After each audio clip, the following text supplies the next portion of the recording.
fellows, thank you, and may God bless you once again for joining me on Africa My Heritage TV.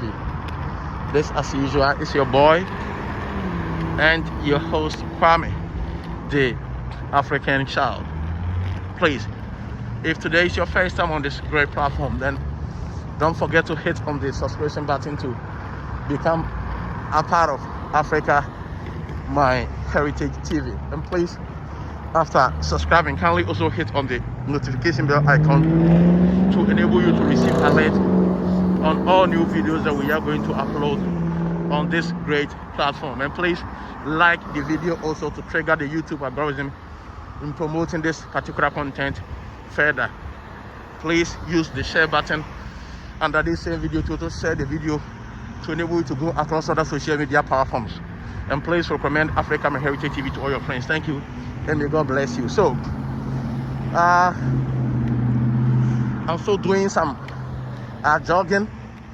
I'm doing some walking to burn some calories. Yes, so I decided to record for you this short video and to have a little discussion with you.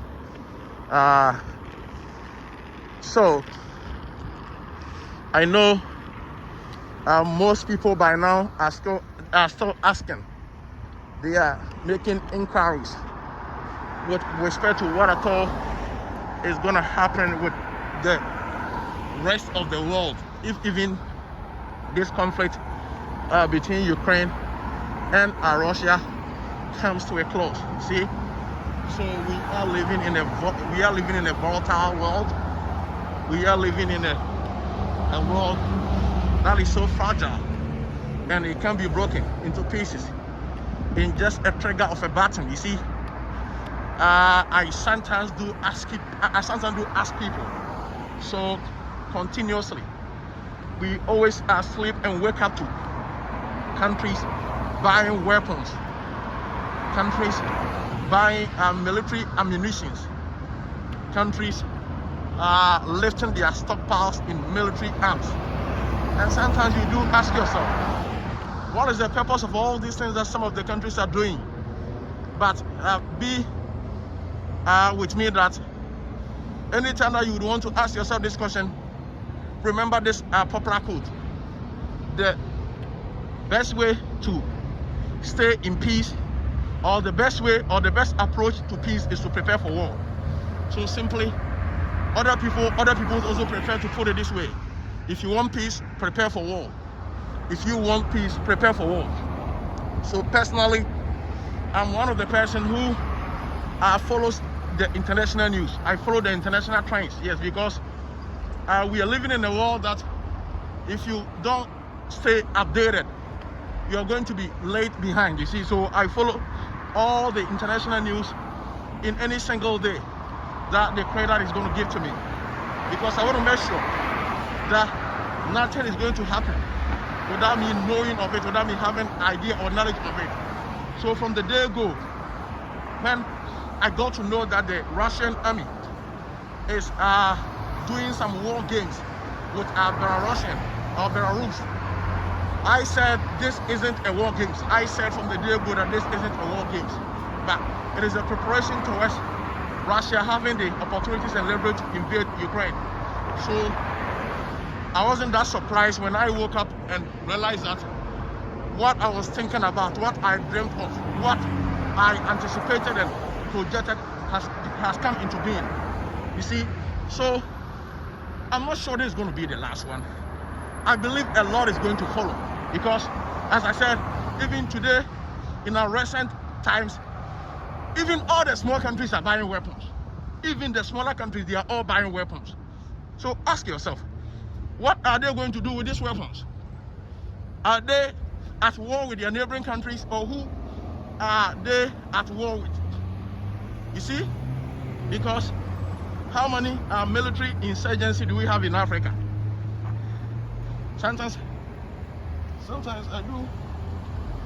I do ask myself this basic question: how many of them do we have? How many military insurgency do we have on the African continent? How many? How many do we have in the African continent? You see? Yeah, but yes, we are always witnessing a lot of countries piling up their weapons, you see? And it is a clear signal and indication that they know a war may be coming to their doorstep one day. So they are always in the preparation mode, you see? So I personally believe that the escalation of conflict between Russia and Ukraine wouldn't be the last one. I believe more is going to come. Especially, I personally think that if Russia becomes so successful in overcoming Ukraine and making the Ukrainian territories theirs, or making Ukraine come under their suggestion, it is possible that it's going to also encourage China to also have the gas to also empower or overpower Taiwan, in making sure Taiwan also become a territory for China, whether they like it or not. I know it is more than possible. Yes, I know it is more than possible. Yes. Yeah, I know it's more than possible. So the Western countries' approach to this conflict is also critical. It's either they are successfully going to resolve this conflict in a way that Russia and Ukraine can have a compromise and have the best of understanding, or the conflict is going to escalate in getting to other European countries, and that's also encouraging countries like China to also do the same thing.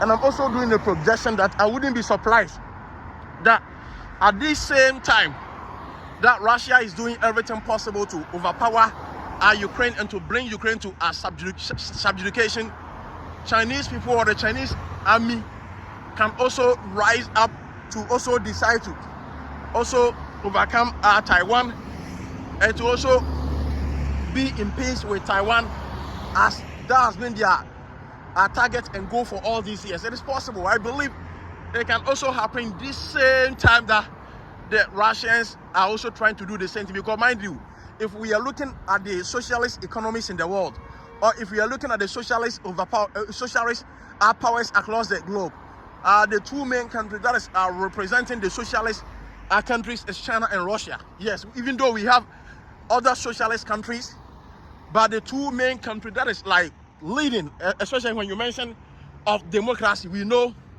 the United States, Britain and other Western countries or the European countries are the proponents of the democracy. In the same way, if you mention socialism or socialist government, the key proponents are Russia and China. So I wouldn't be surprised that what Russia is doing right now is also going to trigger China in also waking up to also overcome Taiwan. But I believe with respect to China and Taiwan, even though the Chinese people also have the population, they have the military might, they have the military accoutrement and ammunition to overpower Taiwan within an hour, I believe Taiwans are more than capable to also offer a resistance to China as compared to the resistance the Ukrainian army is offering to the Russian in making sure they can salvage their great land. You see? So I think it is for us to make sure we follow all these trends with respect to the happenings across the globe, because whether we like it or not, it has impact on us. Because mind you, since this conflict between Russia and Ukraine escalated, it has even affected the prices for gasoline in this country. It has affected the prices for gasoline in the United States. You see, in the United States now, in my state of Washington, a barrel for gas is almost about $4. You see, a barrel for gas is almost about $4. So whether we like it or not, the escalation of this conflict is going to affect the whole globe. Yes, it is going to affect the whole globe. It has the tendency to affect you directly and indirectly. So we all have to be praying for peace. We all have to be wishing for peace. And we all have to be doing everything within our means and power to make sure such a conflict in this infancy stage can be avoided. It is also critical for we all to have interest in these things. As I'm saying, in the midst of this conflict, most of my Ghanaian brothers and sisters that are international students in Russia are trapped, that are international students in Ukraine are trapped, and we need to pray for all of them. See, so it's not good for you to be wishing for conflict for yourself. Conflict is not good. Conflict is not good. War is not good. Chaos is not good. It brings disaster. It leads to enormous economic challenges after it has come to an end, that it could even take you almost about 50 years to even recover. It's not easy. We have had many countries that used to be great economies, but for the sake of conflict, they were down on their knees, and today they are still struggling just because of conflict. So it is never a good to wish for a conflict between your country and other countries. It is also important that we come to the realization of this in making sure we can protect ourselves and to also protect our independent countries in Africa and across the globe also. So I am an ambassador of peace. I'm praying and wishing for peace. I'm praying and wishing for international prosperity. I'm praying and wishing for international equal environment. A day that we are going to sleep and wake up to see a world that we are living in, that we are all living in peace.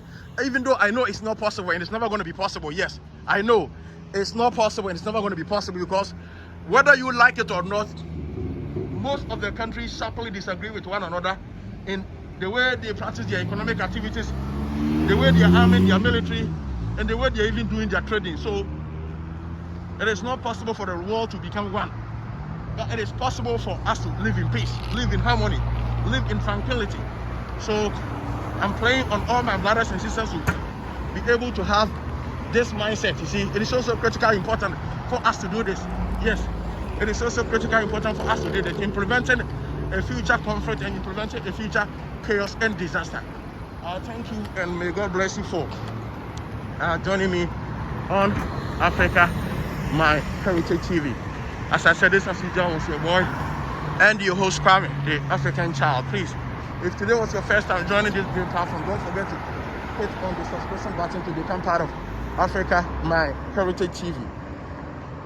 And please, after subscribing, kindly also hit on the notification bell icon to enable you to receive alerts on all new videos. Thank you, and may God bless you. I'll meet you again when the right opportunity presents. So please stay safe and stay protected. May God bless you. May God bless Africa. May God bless all Africans in diaspora. And may God bless the entire globe. And so we pray and preach for peace between Ukraine and Russia. We wishing all Ukrainians well to stand tough, to stay and to defend their country like any other African country. Wouldn't also sit idle and blindfolded to allow itself to be overpowered and to be brought under subjugation. Thank you, and may God bless you. I love you. I will see you again in the next opportunity. Please stay safe, stay governed, and stay protected. Thank you.